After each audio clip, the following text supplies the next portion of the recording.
अगर आप अपना नया ड्रीम होम बनाने का प्लान कर रहे हैं या फिर पुराने घर में इंटीरियर का काम कराकर इसे रिनोवेट कराने जा रहे हैं तो फिर ये वीडियो आप जरूर देखिए, क्योंकि जब भी हम नया घर बना रहे होते हैं तो हम सबका सपना होता है कि हमारा घर सबसे प्रीमियम और अच्छा दिखना चाहिए। इस चक्कर में हम अपने घर में कुछ ऐसी चीजें लगा बैठते हैं जिनमें पैसा तो अच्छा खासा खर्च होता ही है, साथ ही साथ इसकी मेंटेनेंस भी हमें थोड़े थोड़े टाइम बाद करनी पड़ती है, क्योंकि आजकल मार्केट में हर महीने एक नया प्रोडक्ट आ जाता है और जब हम इन्हें पिंटरेस्ट और इंस्टाग्राम पर देखते हैं तो हमारा मन करता है कि फटाफट इन्हें हम अपने घर में लगा लें, क्योंकि ये दिखते ही इतने स्टाइलिश और अट्रैक्टिव हैं। पर रियलिटी में ये पैसों की बर्बादी करवाते हैं। जी हाँ, आपने सही सुना, ये दिखने में तो बहुत शानदार होते हैं, पर यहाँ दिक्कत ये है कि हमें पता नहीं होता कि ये सही है या नहीं, और बहुत से आइटम तो अपनी खूबसूरती कुछ ही महीनों में खो बैठते हैं और कुछ काम कराने के बाद बार बार रिपेयर मांगते हैं और इनकी मेंटेनेंस हमें बहुत ज्यादा करनी पड़ती है, जो आपको निराश करते हैं। तो चलिए आज मैं आपको मार्केट में घूम रहे कुछ ऐसे ही 22 प्रोडक्ट के बारे में बताने जा रहा हूं जिन्हें अपने घर में लगवाने के बाद आपको हमेशा पछतावा होता है।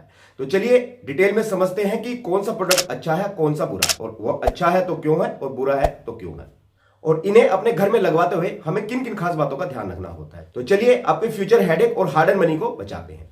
तो सबसे पहले हम बात करेंगे मॉड्यूलर किचन की। तो मॉड्यूलर किचन में हम 18 ऐसी गलतियों पर बात करेंगे जो मॉड्यूलर किचन बनवाते हुए 90% लोग ये गलतियां करते ही करते हैं, क्योंकि भले ही लोग अपने पूरे घर में इंटीरियर का काम कराएं या ना कराएं, पर उन्हें किचन में इंटीरियर का काम जरूर कराना है।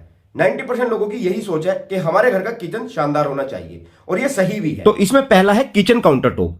आजकल मार्केट में बहुत बड़ी बड़ी टाइल्स आ रही हैं जिनकी थिकनेस भी ज्यादा रहती है, 18 से 22 mm तक, और बहुत से ब्रांड ये दावा करते हैं कि आप इन्हें किचन काउंटर टॉप पर लगाओ, कोई दिक्कत नहीं है, ये बहुत ही मजबूत, ट्रेंडिंग और अच्छी रहेंगी आपके किचन काउंटर टॉप के लिए। तो नो डाउट्स ये बात तो सही है कि मजबूत और ट्रेंडी है, पर मैं आपको क्लियर कर दूं कि अगर आप अपने किचन काउंटर टॉप पर किसी भी थिकनेस की टाइल लगवाते हैं तो ये टोटल पैसों की बर्बादी है, क्योंकि 18 से 22 mm की विट्रीफाइड टाइल शोरूम में रखी अच्छी लगती है पर किचन काउंटर टॉप पर नहीं, जिसके मेनली 3 कारण है। पहली बात, जैसे ही इन्हें किचन में लगाया जाता है तो कुछ ही टाइम बाद इनमें क्रैक आने लगते हैं और ये टूटने लगती है, क्योंकि इंडियन किचन का यूज बहुत ही रफ तरीके से किया जाता है। इसके साथ साथ इनमें लाइट भी बहुत ज्यादा रिफ्लेक्ट करती है। सेकंड, अगर इन टाइल्स पर आप एल्यूमिनियम का कोई भी बर्तन रखोगे तो इनकी शेड उतरती चली जाएगी और ये टाइल पूरी तरह खराब हो जाती है। और थर्ड, कुछ टाइम बाद ग्लोसी टाइल पर स्क्रैचेस इजीली विजिबल होने लगते हैं, इसलिए आपको अपने किचन काउंटर टॉप पर टाइल्स नहीं लगवानी है और न ही मार्बल लगवाना है, ये टोटल वेस्ट ऑफ मनी है। अगर आप अपने किचन काउंटर टॉप को क्रैक फ्री और स्क्रैच फ्री रखना चाहते हैं, इसकी लॉन्ग लाइफ चाहते हैं, तो किचन काउंटर टॉप पर सिर्फ 2 ही चीजें लगानी है। पहला है ग्रेनाइट, सबसे बेस्ट ऑप्शन, और सेकंड है क्वार्ट्ज। और अगर इन टॉपिक पर आप डिटेल वीडियो देखना चाहते हो तो आप हमारी पिछली डिटेल वीडियो देख सकते हैं। इस वीडियो का लिंक ऊपर आई बटन में भी है और वीडियो के डिस्क्रिप्शन में भी है। सेकंड है पीवीसी लैमिनेट, जो दिखने में शानदार होती है पर खराब जल्दी हो जाती है। जब भी हम मॉड्यूलर किचन बनवाते हैं तो हम अक्सर किचन की वर्किंग पर ध्यान नहीं देते कि किचन में काम करते समय कोई प्रॉब्लम होगी या नहीं, पर हम इस चीज का जरूर ध्यान रखते हैं कि हमारी किचन अच्छी दिखनी चाहिए, और उसी चक्कर में हम जो हमारे किचन कैबिनेट्स होते हैं उन पर ग्लोसी और मिरर फिनिश यूज कर बैठते हैं, जो टोटल वेस्टेज ऑफ मनी है। आपने पीवीसी लैमिनेट्स के बारे में जरूर सुना होगा और ये देखी भी जरूर होंगी। जो पीवीसी लैमिनेट्स बहुत अच्छी लगती हैं और ये एक्रिलिक फिनिश जैसा लुक देती है, वो भी सस्ते में, और सस्ते और लुक के चक्कर में हम अपने किचन कैबिनेट पर ये पीवीसी लैमिनेट्स लगा बैठते हैं, जो टोटल पैसों की बर्बादी है, जिसके मेनली 3 मेन कारण है, जिसमें पहला है इंस्टॉलेशन।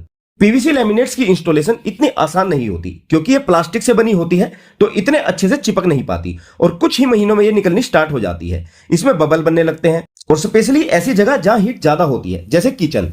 हाँ, कैबिनेट के अंदर आप इसे यूज कर सकते हैं, क्योंकि अंदर की साइड इसमें फूलने और चटकने की प्रॉब्लम नहीं आती, पर बाहर शटर के ऊपर आपको इसे अवॉइड करना है। सेकेंड है स्टेन एंड स्क्रैचेस। जब भी हम किचन कैबिनेट पर ग्लोसी पीवीसी लैमिनेट्स लगा लेते हैं तो हमें सबसे बड़ी प्रॉब्लम आती है स्टेन और स्क्रैचेस की। होगा क्या, थोड़े टाइम बाद जब आप अपने किचन कैबिनेट को यूज करोगे, जैसे ही खोलोगे हाथ का धब्बा लग जाएगा, जैसे ही तड़का लगा दाग धब्बे आने लगेंगे, स्टेन नजर आने लगेंगे, और 6 से 7 महीनों के अंदर ही ये बहुत खराब दिखने लगेगा। इसीलिए भी आपको हाई ग्लोसी पीवीसी लैमिनेट्स अपने किचन शटर पर यूज नहीं करनी चाहिए। और थर्ड है मेंटेनेंस। अगर हाई ग्लोसी लैमिनेट्स यूज करते हो तो चाहे पीवीसी लैमिनेट हो या एक्रिलिक फिनिश, आपको इसकी मेंटेनेंस बहुत ज्यादा करनी पड़ेगी, या फिर कलर ऐसा चुनो जिस पर स्टेन और स्क्रैचेस ज्यादा विजिबल न हो। तो ये 3 मेन कारण है जिसकी वजह से आपको अपने किचन में पीवीसी लैमिनेट्स बिल्कुल अवॉइड करनी है। ये टोटल पैसों की बर्बादी है। इसकी जगह आपको किचन में HPL high pressure laminate, acrylic finish या रेगुलर माइका लैमिनेट की यूज करनी चाहिए। हाँ, थोड़ा खर्चा ज्यादा होगा, पर एक तो ये लंबे समय तक टिकती है, इनकी लाइफ अच्छी है, परफॉर्मेंस अच्छी रहती है। दूसरा, इनकी शाइनिंग भी एक लंबे समय तक बरकरार रहती है। लेकिन एक्रिलिक और लैमिनेट फिनिश के साथ जाओ तो दो बातों का ध्यान रखना। पहला तो जब भी लैमिनेट फिनिश के साथ जाओ तो 3D वाली लैमिनेट और मैट फिनिश वाली लैमिनेट नहीं लगवानी है। इनमें स्टेन, धुआं और डस्ट चिपक जाती है, जिन्हें क्लीन करना इतना आसान नहीं होता, ये बार बार क्लीन करने पड़ते हैं। और ग्लोसी फिनिश में भी कलर ऐसा देखना है जैसे डार्क कलर ना हो, नहीं तो स्टेन और स्क्रैचेस विजिबल रहेंगे। हमेशा किचन कैबिनेट में पेस्टल कलर के साथ जाना है, ये आप ध्यान रखना। थर्ड है स्लैंटेड चिमनी। एक आजकल लोग अपने किचन में फ्लैट चिमनी की जगह इस तरह की स्लैंटेड चिमनी बहुत ज्यादा इस्तेमाल कर रहे हैं, क्योंकि ये स्लैंटेड चिमनी देखने में बहुत ही प्रीमियम और स्टाइलिश लगती है। मगर इनमें दो प्रॉब्लम है। पहला तो ये कि इनके तिरछे होने की वजह से और सक्शन पावर कम होने की वजह से इनमें धुआं प्रॉपर नहीं निकल पाता, क्योंकि स्लैंटेड चिमनी के साथ अपने चूल्हे को, गैस स्टोव को एकदम चिमनी के सेंटर में रखना होता है। अगर सिलेंडर के पाइप का सुराख थोड़ा भी इधर उधर हुआ, जिसकी वजह से चूल्हे को थोड़ा भी इधर उधर करना पड़ा, तो फिर स्लैंटेड चिमनी का सक्शन प्रॉपर काम नहीं करता और वह धुएं को प्रॉपर नहीं खींच पाएगी। इसीलिए हमेशा ध्यान रखना कि जब भी सिलेंटेड चिमनी लगवानी हो तो इसके सेंटर पॉइंट से ही चूल्हे को लगाना है और उसी के अकॉर्डिंग सिलेंडर के पाइप के लिए होल करवाना है। सेम कंडीशन उन लोगों के लिए भी है जिनके यहाँ गैस की पाइपलाइन डली हुई है।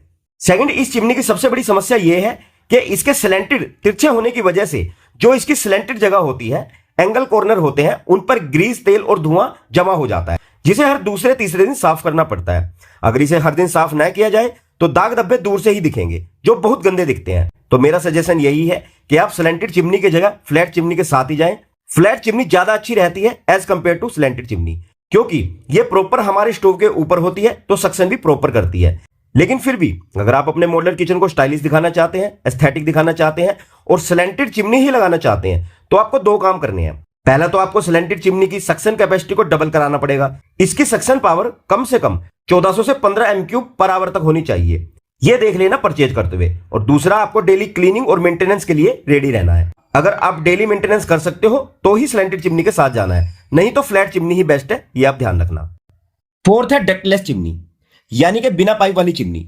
दोस्तों, किचन में चिमनी इसीलिए लगाई जाती है ताकि जब भी हम किचन में कुकिंग करें, खाना वगैरह बनाएं, तो जो धुआं, चिकनाई या गैस है वो चिमनी के थ्रू पाइप से होकर किचन के बाहर निकाला जा सके।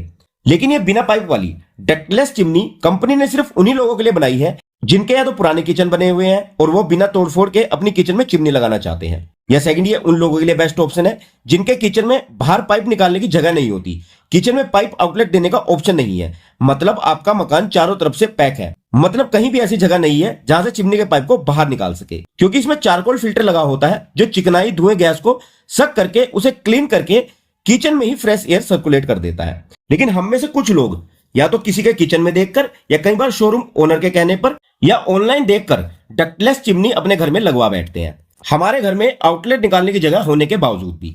लेकिन मैं आपको बता दूं, बिना वजह के ये चिमनी लगाना पैसों की बर्बादी है। इस डक्टलेस चिमनी को आपको अवॉइड करना है, क्योंकि एक तो ये चिमनी काफी महंगी पड़ती है, ये उतनी ज्यादा इफेक्टिव नहीं होती। दूसरा, बार बार हमें इसके चारकोल फिल्टर चेंज करने पड़ते हैं, वो भी एक एक्स्ट्रा खर्चा है। इसलिए आपको हमेशा डक्टेड चिमनी ही लगानी चाहिए। डक्टलेस चिमनी पैसों की बर्बादी है। फिफ्थ है व्हाइट मार्बल। एक सबसे बड़ी गलती हम करते हैं बालकनी, किचन और बाथरूम में सफेद मार्बल लगवाकर।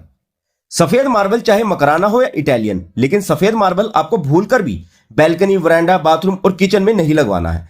मार्बल कोई भी हो, सस्ता हो या महंगा, मायने नहीं रखता, क्योंकि अगर इस पर एक बार दाग धब्बे लग जाते हैं तो ये जिंदगी भर नहीं जाते। इवन अगर आप पॉलिशिंग भी करवाओगे तो भी नहीं जाएंगे। इसलिए कभी भी हाई ट्रैफिक एरिया में मार्बल ना लगवाएं, ये पैसों की बर्बादी है। ऐसी जगह में आपको हमेशा डार्क पत्थर या ग्रेनाइट लगवाना है। सिक्स्थ है फ्लोर टाइल्स। अब फ्लोरिंग में खासकर दो तरह की टाइल्स का इस्तेमाल किया जाता है। पहली है ग्लोसी फिनिश टाइल और दूसरी है मैट फिनिश टाइल। इन दोनों ही टाइल्स के अपने अपने फायदे और नुकसान हैं। जैसे पहले बात करें मैट फिनिश टाइल की, तो आजकल फ्लोरिंग के लिए मैट फिनिश टाइल बहुत ही ट्रेंडिंग में है। ज्यादातर लोग फ्लोरिंग में मैट फिनिश टाइल्स का यूज कर रहे हैं, पर असलियत में मैट फिनिश टाइल्स में आपको इसकी बहुत ज्यादा मेंटेनेंस करनी पड़ती है। मैट फिनिश टाइल्स डस्ट और धूल मिट्टी को अट्रैक्ट करती है। इन टाइल्स पर जो डस्ट होगी, दाग धब्बे होंगे, ये इजीली विजिबल होते हैं, सामने दिखाई देते हैं। और अगर इन्हें कम रोशनी वाले छोटे कमरों में लगाया जाए तो ये उस जगह को भी और ज्यादा धुंधला और छोटा बना देती है, क्योंकि ये टाइल्स लाइट को ज्यादा रिफ्लेक्ट नहीं करती। इसीलिए कभी भी मैट फिनिश टाइल्स छोटे और कम रोशनी वाले कमरों में भूलकर भी ना लगाएं। हाँ, मैट फिनिश टाइल्स देखने में बहुत प्रीमियम लगती है और इन टाइल्स पर फिसलने के कोई चांसेस नहीं होते, पर फिर भी खासकर छोटे कमरों में मैट फिनिश टाइल्स को अवॉइड करना चाहिए। इन्हें क्लीन करने में बहुत ज्यादा दिक्कत होती है। हमेशा छोटे और कम रोशनी वाले कमरों में ग्लोसी टाइल्स का यूज करना चाहिए, चमक बढ़ाने और साफ सफाई कम रखने के लिए, क्योंकि ग्लोसी टाइल्स लाइट को ज्यादा रिफ्लेक्ट करती है, जिसकी वजह से आपके रूम का साइज भी बड़ा दिखाई देता है, पर इनमें थोड़े स्लिप होने के चांसेस रहते हैं। पर फिर भी मैं रिकमेंड करूंगा कि आप मैट फिनिश टाइल्स की जगह ग्लोसी फिनिश वाली टाइल्स ही लगवाओ। ये इजीली साफ भी हो जाती है और आपके रूम को बड़ा भी दिखाती है। 7th है MDF HDHMR इन वेट एरियाज। एक आपको हमेशा ध्यान रखना है कि आपको वेट एरियाज में कभी भी MDF और HDHMR बोर्ड यूज नहीं करने चाहिए। ये भी पैसों की बर्बादी है, क्योंकि MDF और HDHMR बोर्ड वाटरप्रूफ नहीं होते। हालांकि कंपनी इन्हें वाटरप्रूफ बोलकर मार्केट में बेचती है, लेकिन हकीकत यह है कि ये बोर्ड समय के साथ मॉइस्चर या नमी को एब्जॉर्ब कर लेते हैं और फूलने या बैंड होने लगते हैं। इसकी जगह आपको हमेशा BWR और BWP प्लाईबोर्ड ही यूज करने चाहिए। खासकर किचन, बाथरूम और वॉश एरिया के लिए BWP और BWR प्लाईबोर्ड ही बेस्ट ऑप्शन है। हाँ, अगर आपको HDHMR बोर्ड ही यूज करना है तो आप इनमें स्ट्रेनर जरूर डलवाएं। ये स्ट्रेनर इन बोर्ड को वाटर रेजिस्टेंट, फंगल रेजिस्टेंट और टर्माइट रेजिस्टेंट बनाते हैं कुछ हद तक। अगर आपको ये स्ट्रेनर यूज करना है तो इस प्रोडक्ट का परचेज लिंक नीचे वीडियो के डिस्क्रिप्शन में डाल दिया गया है, आप जाकर डिटेल में चेक कर सकते हैं। ओके फ्रेंड्स, तो इस बात का भी आपको खास तौर पर ध्यान रखना है। नंबर 8 है वाटरफॉल सिंक। ये चाइनीज सिंक भी एक वेस्टेज ऑफ मनी है। जब भी हम इंस्टाग्राम और पिंटरेस्ट पर ये सिंक देखते हैं तो नो डाउट ये सिंक देखने में बहुत ही अट्रैक्टिव, स्टाइलिश और प्रीमियम लगती है, पर इस सिंक को लगाने के मेनली 5 ड्रॉबैक हैं। सबसे पहली बात तो इस सिंक की इंस्टॉलेशन के लिए आपको हमेशा एक एक्सपर्ट चाहिए, स्किल्ड पर्सन चाहिए। लोकल प्लम्बर इसे नहीं लगा पाता। दूसरा, इस सिंक में वाटर प्रेशर बहुत अच्छा चाहिए, और हम सब जानते हैं कि हमारे इंडियन होम्स में पानी का प्रेशर वैसे ही लो होता है। हाँ, या तो आपकी पानी की टंकी 3 से 4 फ्लोर ऊपर रखी होनी चाहिए, या फिर आपको प्रेशर के लिए अलग से प्रेशर पंप लगवाना पड़ता है, क्योंकि बिना प्रेशर के इसके जितने भी फंक्शन और पार्ट्स हैं ये सब अच्छे से काम नहीं करते, और ये सिंक आपकी एक मॉडल बन के रह जाती है। तीसरा, अगर इस सिंक का कोई पार्ट खराब हो जाता है तो इसके स्पेयर पार्ट्स इजीली नहीं मिल पाते, क्योंकि अभी इंडिया में कोई भी ब्रांड इसकी मैन्युफैक्चरिंग नहीं कर रहा है। ये सब इंडिया में इंपोर्ट एक्सपोर्ट करके बेची जा रही है, और क्योंकि ये सिंक बाहर से लाई जा रही है इसलिए इसकी आपको कोई गारंटी वारंटी भी नहीं मिल पाती। और चौथी सबसे बड़ी बात कि ये बहुत कॉस्टली पड़ती है, इसका प्राइस बहुत ज्यादा है, और जो सस्ती 6 से 8 हजार में वाटरफॉल सिंक आ रही है इनकी बिल्टअप क्वालिटी का बड़ा इशू रहता है। इनमें जितने भी अटैचमेंट एसेसरीज है जो इसके साथ में आती है, जैसे टैप्स, ग्लास वॉशर, वाटरफॉल वगैरह, इन सभी की क्वालिटी इतनी खराब रहती है कि ये कुछ ही टाइम में खराब हो जाते हैं। इसलिए वाटरफॉल सिंक को अवॉइड करना चाहिए। ये टोटल पैसों की बर्बादी है, और इंडियन किचन के लिए ये इतनी इफिशिएंट और सुटेबल फिलहाल नहीं है, जब तक इंडिया में इसकी मैन्युफैक्चरिंग शुरू नहीं हो जाती। तो मैं कहूंगा आप इस पर पैसे वेस्ट ना करें, आप सिंपल स्टेनलेस सिंक के साथ ही जाएं। इसमें आजकल बहुत बेहतरीन डिजाइन आ रहे हैं। ओके फ्रेंड्स, 9th है ओपन सेल्स इन किचन। आजकल ट्रेंड चल रहा है किचन में सेल्स को ओपन रखा जा रहा है, और डेकोरेटिव रैक्स और ओपन किचन सेल्स शोरूम में भले ही अच्छे लगते हो, पर इंडियन घरों में ये डेली धूल मिट्टी का स्टोरेज होते हैं, क्योंकि एक तो ये कभी भी सही से ऑर्गेनाइज नहीं रहते, दूसरा इनकी मेंटेनेंस बहुत ज्यादा करनी पड़ती है, इन पर डेली डस्ट जमा हो जाती है और हमें डेली इनकी साफ सफाई करनी पड़ती है। इसलिए किचन में ओपन सेल्स पर पैसे बर्बाद न करें और हमेशा क्लोज स्टोरेज वाले सेल्स या कैबिनेट ही बनवाएं। नंबर 10 है एस क्राउजल कॉर्नर इन मॉड्यूलर किचन, यानी कि मॉड्यूलर किचन के कॉर्नर में लगने वाला एस क्राउजल, जिसे स्विंग कॉर्नर भी बोला जाता है। हालांकि ये देखने में काफी अट्रैक्टिव लगता है, पर इसके भी कुछ ड्रॉबैक्स हैं, जिसमें पहला इशू है इसके सॉफ्ट क्लोजर का फेल हो जाना। समय के साथ इसका सॉफ्ट क्लोजर मैकेनिज्म खराब हो जाता है और ये अच्छे से काम नहीं करता। सेकंड है लेस वेट बियरिंग कैपेसिटी। दूसरा, आप इस स्विंग कॉर्नर पर ज्यादा लोड नहीं रख सकते, क्योंकि इसका मैकेनिज्म इस तरह का होता है जो ज्यादा लोड अवॉइड करता है। थर्ड, इसमें बहुत सारा कॉर्नर स्पेस वेस्ट हो जाता है, जिसे हम कभी भी यूज नहीं कर पाते। और फोर्थ, ये बहुत एक्सपेंसिव पड़ता है, लगभग 20 से 25 हजार रुपए हमारे सिर्फ इस स्विंग कॉर्नर में बर्बाद हो जाते हैं। इसीलिए इस एस क्राउजर को आप अपने किचन में न लगवाएं, यह पैसों की बर्बादी है। इसकी जगह आप मैजिक कॉर्नर फिटिंग यूज कर सकते हैं अगर आप ब्लाइंड कॉर्नर प्लान कर रहे हैं, जिसमें कॉर्नर का एक साइड से एसेस होता है। बाकी ये एस क्राउजल बेकार है। नेक्स्ट है जीटीपीटी रैक। पिछले 3 से 4 साल में ये जीटीपीटी रैक बहुत ट्रेंड में रही है, और 80% किचन में पिछले 3-4 साल में मॉड्यूलर किचन में ये दबा के यूज की गई है। जैसा कि आप इमेज में देख रहे हो, इसे हम जीटीपीटी रैक बोलते हैं। इसे हमेशा किचन सिंक के ऊपर लगाया जाता है, ताकि प्लेट या गिलास जब भी हम इस सिंक में धोएं तो इन्हें सुखाने के लिए इसके ऊपर रख सके। लेकिन हमारे किचन में जितने भी बर्तन होते हैं वो सभी इस रैक में नहीं रखे जा सकते, इसलिए मैं कहूंगा कि ये टोटल वेस्टेज ऑफ मनी है। कभी भी कारपेंटर या कॉन्ट्रैक्टर के बोलने पर जीटीपीटी रैक न लगवाएं। इसके मार्केट में काफी अल्टरनेट ऑप्शन अवेलेबल है, जैसे आप देख रहे हो, इसमें से आप अपनी यूज के अकॉर्डिंग इन्हें चूज कर सकते हैं, पर जीटीपीटी रैक टोटली पैसों की बर्बादी है। 12th है textures wall tile. Kitchen counter top के ऊपर 2 से 2.5 फीट एरिया में जो बैकस्प्लैश एरिया होता है, यहां पर हम हमेशा टाइल लगवाते हैं, और कई बार हम इस एरिया में टेक्सचर वाली टाइल लगवा बैठते हैं, जो बिल्कुल गलत डिसीजन है, क्योंकि टेक्सचर वाली टाइल्स में चिकनाई और गंदगी जमा होती है, जिसे क्लीन करना इतना आसान नहीं होता। इसलिए किचन में कभी भी टेक्सचर वाली टाइल नहीं लगवानी है। इसकी जगह हमेशा ग्लोसी फिनिश की टाइल लगवानी है, ताकि इन्हें आसानी से क्लीन किया जा सके। नंबर 13 है किचन हार्डवेयर्स। एक मॉडर्न किचन में हम सबसे बड़ी मिस्टेक करते हैं लोकल कंपनी का हार्डवेयर यूज करके, जैसे हिंजेस, कब्जे और चैनल वगैरह। लोकल ब्रांड्स का हार्डवेयर हमें सस्ता जरूर पड़ता है, पर कुछ ही समय बाद स्क्रू खराब होने लगते हैं, पूरा डेडू कब्जा और चैनल हमें चेंज करना पड़ता है। दूसरा, लोकल कंपनी हार्डवेयर में स्टील उतना अच्छा यूज नहीं करती। इनके हार्डवेयर में 202 ग्रेड का स्टील यूज किया जाता है। आपके हिंजेस और चैनल में कोरोजन लग जाता है और ये खराब हो जाते हैं। हमारे लाख 1.5 लाख रुपए किचन में खर्च हो जाते हैं और काम भी अच्छा नहीं होता। इसलिए हमेशा जब भी मॉड्यूलर किचन बनवाओ तो इसमें हार्डवेयर हमेशा अच्छी क्वालिटी का हैफले हैटिक जैसे ब्रांड का यूज करो। अगर इन ब्रांड्स का हार्डवेयर यूज करोगे तो 3 से 4 साल कोई दिक्कत परेशानी नहीं आती। सेकंड, किचन काउंटरटॉप के नीचे के कैबिनेट हमेशा व्हील्स पर रखो। इनमें एक तो ड्रॉर को पूरी तरह बाहर निकालकर फ्लोर को इजिली क्लीन कर पाओगे, जो चैनल पर डिफिकल्ट होता है। व्हील्स पर ड्रॉर कैबिनेट पूरी तरह बाहर आ जाते हैं। और दूसरा, किचन सिंक के नीचे जो कपबोर्ड के डोर हैं, इनमें हिंजेस नॉन मेटेलिक यूज करो, क्योंकि बर्तन साफ करते समय सिंक का पानी कपबोर्ड में गिरकर हिंजेस को रस्ट करता है। और हिंजेस, चैनल या किचन में जितना भी मेटल का आइटम है उस पर एंटी रस्ट स्प्रे जरूर करवाओ, साल में एक बार, जिससे ये बहुत लंबे समय तक चलेंगे और रस्ट का भी प्रॉब्लम नहीं होगा। 14th है रूफ टचिंग स्टोरेज एंड टाल unit in kitchen with built in microwave. कई बार हम हमारे डिजाइनर के कहने पर या रील वगैरह देखकर ओनली डिजाइनिंग पर्पज से इस तरह की बिल्ट इन ओवन वाली टाल यूनिट अपने किचन में बनवा लेते हैं, बिना इसकी इंपॉर्टेंस और फंक्शनैलिटी को समझे। जबकि ये यूनिट इंडियन फैमिली में 90% लोगों के लिए यूजलेस है। ये टोटली पैसों की बर्बादी। और मैं आपको बता दूं कि एक यूनिट ये लगभग 1 लाख रुपए तक पड़ती है। और इस तरह के बिल्ट इन ओवन उन्हीं किचन में सक्सेस है जब बहुत ज्यादा बेकिंग का काम होना होता है।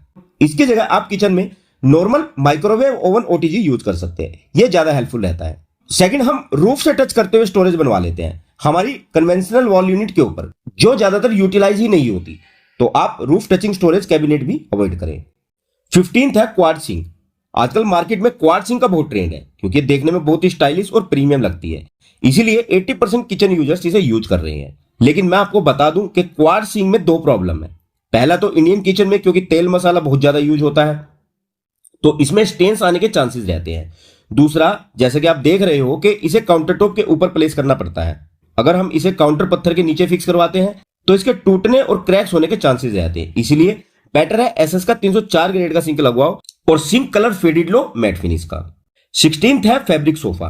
एक आजकल लोग फैब्रिक सोफे का बहुत ज्यादा इस्तेमाल कर रहे हैं, जो देखने में बहुत ही प्रीमियम लगता है। और फैब्रिक सोफे में हमें अमेजिंग कलर चॉइस के ऑप्शन मिल जाते हैं। लेकिन कुछ ही हफ्तों बाद इन सोफों पर धूल मिट्टी, दाग धब्बे, स्टेन्स और बाल चिपक कर इन सोफों की लुक को पूरी तरह बर्बाद कर देते हैं। तो या तो आपको अपने फैब्रिक सोफे के लिए सोफा कवर यूज करना है, नहीं तो आप लेदर फैब्रिक के सोफे बनवाओ। ये थोड़े महंगे पड़ते हैं पर बेस्ट रहते हैं। या आप आर्टिफिशियल लेदर फैब्रिक और स्टेन रेजिस्टेंट फैब्रिक जो होता है उससे सोफे बनवाओ, अगर आपको स्टाइल भी चाहिए और ड्यूरेबिलिटी भी। पर फैब्रिक सोफों पर पैसों को बर्बाद मत करो। 17th है पीवीसी वॉल पैनल्स। अब अगर वॉल पैनल की बात करें तो आजकल बहुत से लोग अपनी दीवारों को हाईलाइट करने के लिए दीवारों पर पीवीसी पैनल लगवाते हैं और लगवा भी रहे हैं, जो टोटली वेस्टेज ऑफ मनी है। पीवीसी पैनल लगाने से अच्छा है आप दीवारों पर कुछ ना लगाओ, इन्हें प्लेन रखो। इससे अच्छा तो अच्छे कलर के साथ प्लेन दीवारें भी अच्छी रहती है। ये चीप डिजाइन वाले पीवीसी पैनल आपको नहीं लगवाने हैं। इनकी जगह आप वॉल मोल्डिंग करवा सकते हैं। और अगर बजट थोड़ा अच्छा है, आप थोड़ा पैसा खर्च कर सकते हो, तो आप यूवी मार्बल सीट के साथ भी जा सकते हो, जिस पर हमारे चैनल पर डिटेल वीडियो अवेलेबल है। और इस वीडियो का लिंक नीचे वीडियो के डिस्क्रिप्शन में है, आप जाकर देख सकते हैं। या आप किसी भी एक दीवार को हाईलाइट करने के लिए WPC लोवर्स या PU स्टोन पैनल का यूज कर सकते हो। आजकल ये काफी ज्यादा ट्रेंड पर है, पर PVC वॉल पैनल्स पूरी तरह पैसों की बर्बादी है। 18th है ग्लोसी एक्रिलिक वार्डरोब्स। एक जो हमारी वार्डरोब होती है, इस पर हम ग्लोसी फिनिश में एक्रिलिक सीट लगवा लेते हैं, जो देखने में बहुत लग्जरी लगती है। पर असल में ये एक फैक्ट्री है फिंगरप्रिंट, हाथ के निशान, डस्ट और स्क्रैचेस की। इस पर ये सब इजीली दिखाई देते हैं।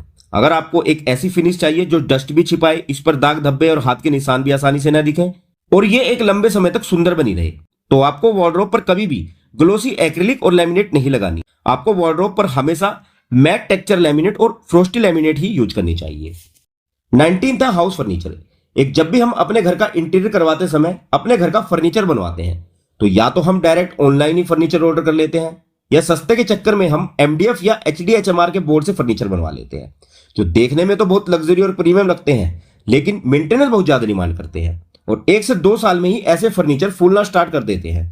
थोड़े से मॉइस्चर के कांटेक्ट में आते ही ये धीरे धीरे खराब होने लगते हैं और इनके ऊपर की माइका उखड़ने लगती है। फिर इन्हें या तो आपको रिपेयर करवाना पड़ता है या फिर पूरे फर्नीचर को ही चेंज करना पड़ता है।